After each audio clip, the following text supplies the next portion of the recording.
2026లో గ్రహాల గమనం మారుతుంది. అందరికీ కాదు, కానీ కేవలం ఈ 3 రాశుల వారికి అదృష్టం తలుపు తట్టబోతుంది. మీరు ఇన్నాళ్ళు పడ్డ కష్టానికి, పడ్డ శ్రమకు ప్రతిఫలం దక్కే సమయం వచ్చేసింది. మీ జీవితం ఒక్కసారిగా టర్న్ తీసుకోబోతుంది. అసలు ఎందుకు ఈ మార్పులు జరుగుతున్నాయి? జ్యోతిష్య శాస్త్ర ప్రకారం 2026లో శని మరియు గురు గ్రహాల సంచారం వల్ల కొన్ని రాశులపై రాజయోగం కలగబోతుంది. ముఖ్యంగా ఆర్థిక ఇబ్బందులతో, అప్పుల బాధలతో సతమతమయ్యే వారికి ఇది ఒక వరం లాంటిది. మీ జాతకంలో ఉన్న దోషాలు తొలగిపోతాయి. అదృష్టం వరించే సమయం ఆసన్నమైంది. ఆ అదృష్ట రాశులు ఏవో చూసే ముందు వెంటనే మీ రాశిని కింద కామెంట్ చేయండి. అలాగే మా ఛానల్ని సబ్స్క్రైబ్ చేసుకోండి. నెంబర్ 1, మేషరాశి. మేషరాశి వారికి 2026 ఒక గోల్డెన్ ఇయర్ అని చెప్పాలి. మీకు రావాల్సిన పాత బకాయిలు చాలా కాలంగా ఆగిపోయి మొండి బకాయిలు ఈ సమయంలో వసూలవుతాయి.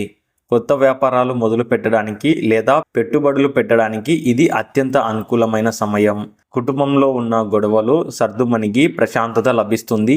ధైర్యంగా అడుగు ముందుకు వేయండి, విజయం మీదే. నెక్స్ట్, సింహరాశి.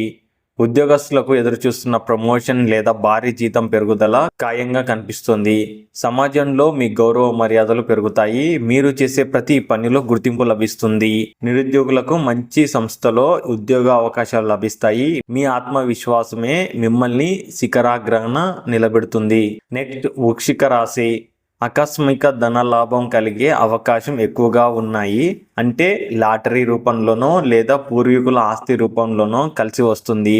ముఖ్యంగా భూమి లేదా రియల్ ఎస్టేట్ సంబంధించిన వ్యవహారాల్లో మీరు భారీ లాభాలు పొందుతారు. కొత్త ఇల్లు లేదా వాహనం కొనుగోలు చేసే సూచనలు బలంగా ఉన్నాయి. అదృష్టం మీ వెంటే ఉంది. వచ్చిన అవకాశాన్ని జారి విడుచుకోకండి.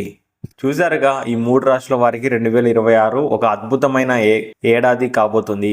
ఒకవేళ మీ రాశుల్లో మీ రాశి లేకపోయినా అసలు బాధపడకండి. గ్రహ గమనం ఎప్పుడు ఒకేలా ఉండదు. మీ రాశికి ఉన్న దోషాలు తొలగిపోతాయి. అదృష్టం కలిసి రావాలంటే ఎలాంటి పరిహారాలు తీసుకోవాలో మేము తర్వాతి వీడియోలో వివరిస్తాము. అందుకే మీ రాశి ఏమిటో కామెంట్ చేయండి. మరియు మా ఛానల్ని ఇప్పుడే సబ్స్క్రైబ్ చేసుకోండి. సర్వేజన సుఖినో భవంతు.